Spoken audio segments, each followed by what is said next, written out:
En esta oportunidad vamos a tratar el tema de esquema de tratamiento para tuberculosis resistente isoniazida. Mi nombre es José Cornejo García, soy neumólogo del Hospital Nacional Arzobispo Loaiza. La tuberculosis resistente isoniazida, a diferencia de la tuberculosis resistente a rifampicina, multidroga resistente y XDR, en mucho tiempo no se le ha prestado atención a nivel mundial. Las recomendaciones de tratamiento de la OMS y otras entidades o sociedades científicas no han sido homogéneas y no se han actualizado en mucho tiempo. Esta situación es en parte debido a la falta de información real sobre la carga de resistencia a isoniazida. Realmente la última vez que en algún reporte global de la OMS salió publicado un porcentaje de carga de resistencia a isoniazida ha sido el 2014.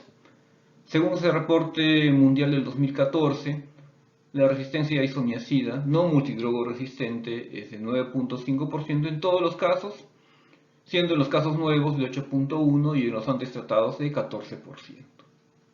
Luego de esto, no ha habido una información cercana en la precisión a lo publicado. Esto debido, en parte, al progresivo uso del GeneXpert tanto para el diagnóstico de tuberculosis como para resistencia. Entonces, al determinar solamente la sensibilidad de rifampicina, con esta prueba no se conocería si un paciente es resistente o no a isoniazida. Y para conocer realmente la carga de resistencia de una droga es necesario contar con estudios de vigilancia de resistencia a medicamentos. En el Perú se han ido realizando estudios de vigilancia de resistencia a drogas. El último de ellos es el cuarto estudio nacional de resistencia a drogas, realizado por el Instituto Nacional de Salud, con muestras del 2014 al 2015 y publicado el 2020. Aquí vamos a prestar atención aquí a los pacientes nuevos. Vemos que la monoresistencia a isoniazida fue de un 3%. Sin embargo, si vemos resistencia isoniazida con cualquier combinación, ya se incrementa a 16.8%. Ahora, en cualquier combinación incluye a la multidroga resistencia, por eso al 7.3% de resistencia isoniazida por MDR hay que restarlo de 16.8, lo que nos da un 9.5% de resistencia isoniazida en los casos nuevos, que es una cantidad bastante importante. Y fuera de conocer la carga de resistencia isoniazida, ¿por qué es importante determinar esto? De repente no tiene mayor relevancia. Sin embargo, ya hay varios estudios y uno de los más importantes es este metaanálisis del año 2017, en la cual se recopilan datos de diferentes lugares sobre los resultados al aplicar diferentes tipos de esquemas. Y aquí lo más importante es que en pacientes con resistencia isoniazida, pero que recibían el esquema para pacientes nuevos, que es el esquema sensible, tenían un riesgo de desarrollar o de presentar un fracaso de tratamiento de un 11%. Los mismos pacientes tenían un riesgo de presentar recaída en un 10% y un riesgo de adquirir resistencia a drogas de un 8%. Y siendo resistente a isoniazida, el mayor riesgo es adquirir resistencia a rifampicina, es decir, convertirse en multidrogo resistente, que muchos de ustedes deben haber visto casos que empezaron como resistencia a isoniazida y terminaron como MDRs. Entonces, por eso es la importancia, ese estudio es una de las razones que nos indican la importancia de saber si alguien es resistente o no a isoniazida y que va a recibir un esquema para tuberculosis sensible.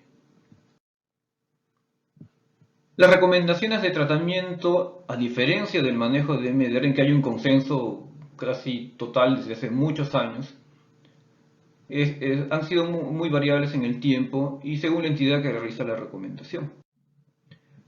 Por ejemplo, para la Sociedad Británica del Tórax, en el año 98 indicó si un paciente ya se conocía la resistencia isoniazida, podía recibir 2 meses de streptomicina con rifampicina, pirisidamida y etambutol y una segunda fase con 7 meses de rifampicina y etambutol.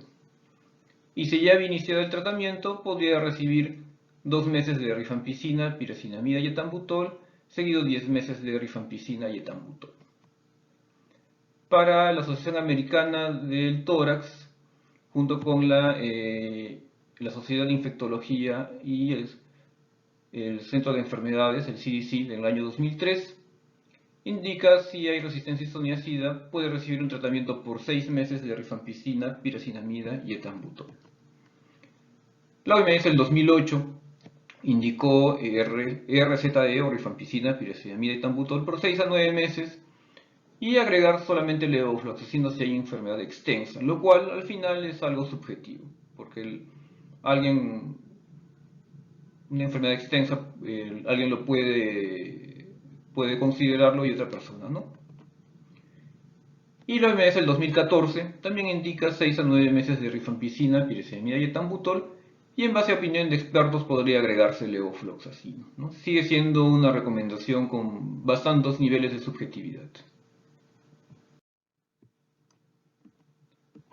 Aquí en el Perú, la norma técnica de 2006 indicaba que en caso de monoresistencia isoniazida se debería indicar el esquema 2, ¿no? Que como todos recuerdan era 2 meses de isoniazida, rifampicina, pirazinamida y etambutol más streptomicina, seguido con un mes de las drogas vía oral y seguido de 5 meses de isoniazida, rifampicina y etambutol 2 veces por semana. Ahora, si había evidencia de resistencia a isoniazida y streptomicina, en vez de streptomicina se colocaba kanamicina. Y la norma técnica del 2010 indicó rifampicina, pirazinamida y etambutol o esas mismas drogas más ciprofloxacino por 9 meses. También en base a subjetividades se le agregaron no ciprofloxacino. Ese mismo año, por recomendación de la OMS en el 2008, se reemplaza ciprofloxacino por levofloxacino en todos los esquemas de tratamiento.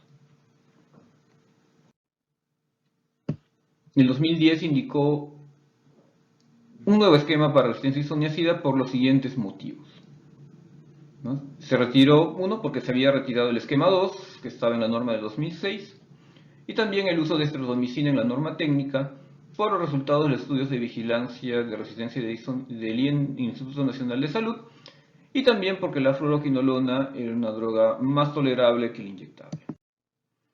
Aquí en los estudios de vigilancia, el primero del año 96, el segundo del 99 y el tercero del 2006, vemos cómo la resistencia isoniazida va incrementándose, ¿no? Con el paso del tiempo de 7.5 a 11.6.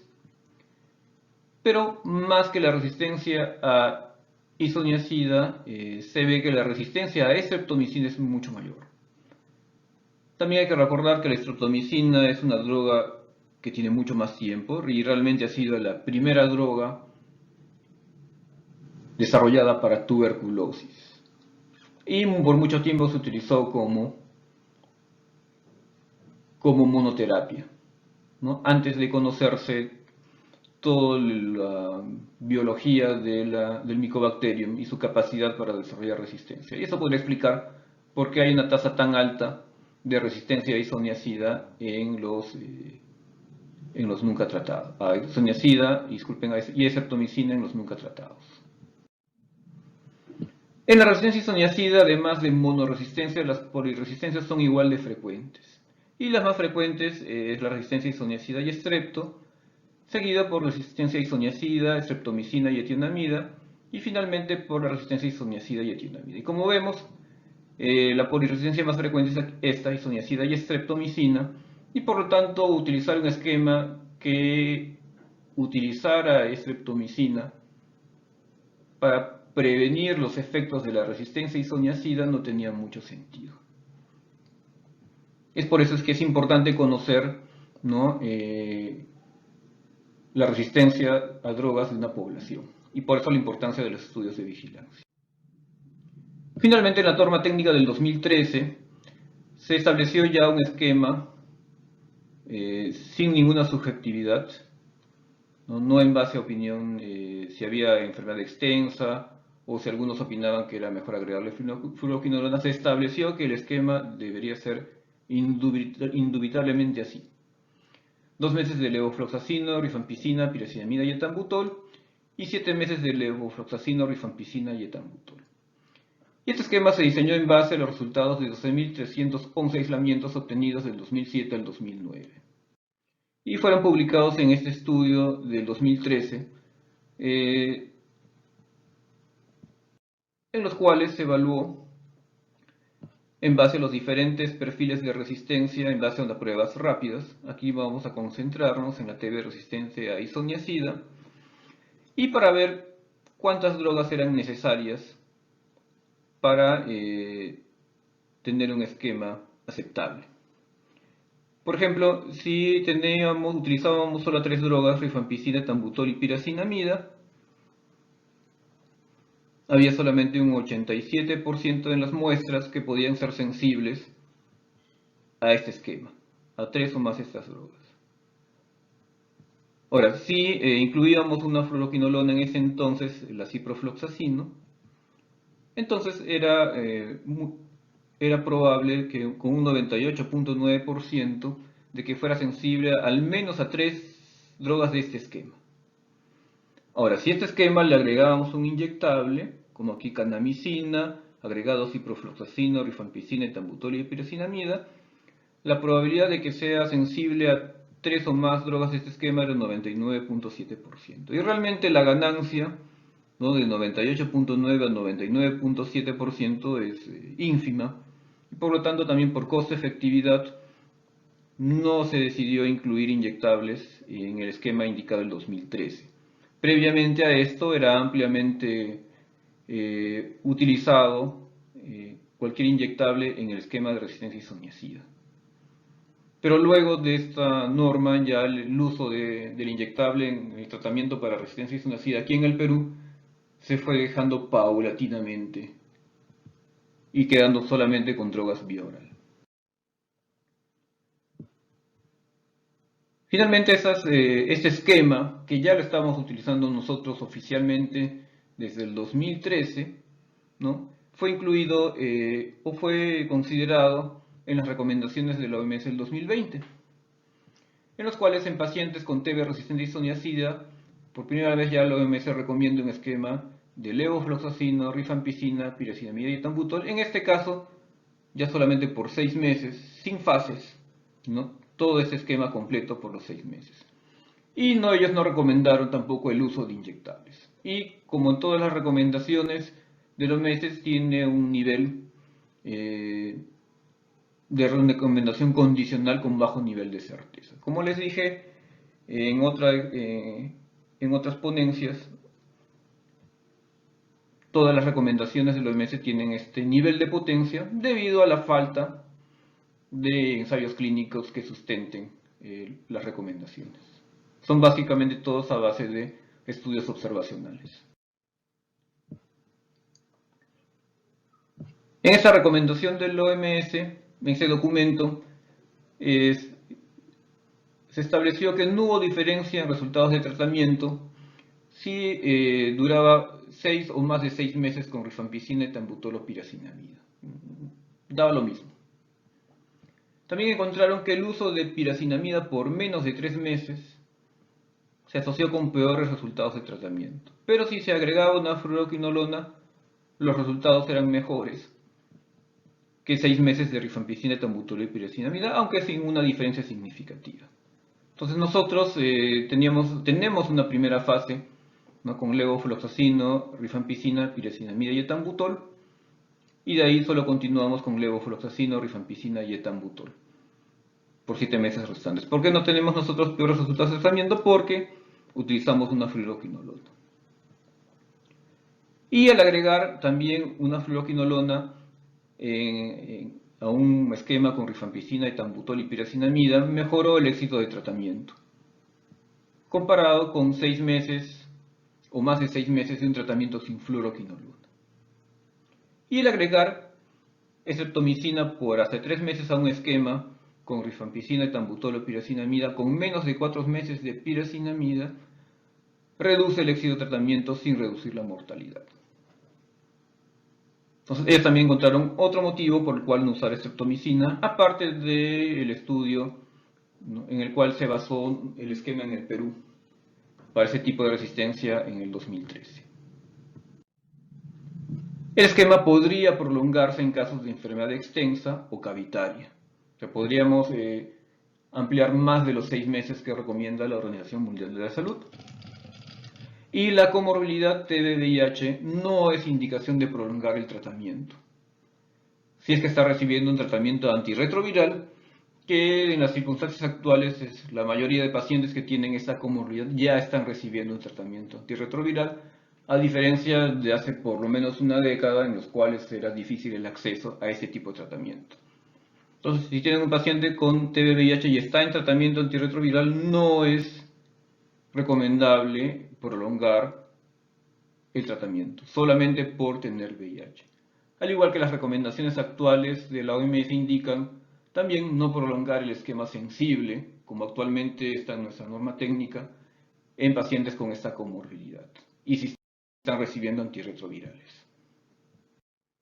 Entonces, como conclusiones, nosotros tenemos una carga importante de resistencia isoniazida en nuevos y también antes tratados, por lo que es crucial determinar la sensibilidad tanto a rifampicina como isoniazida en todos los casos posibles.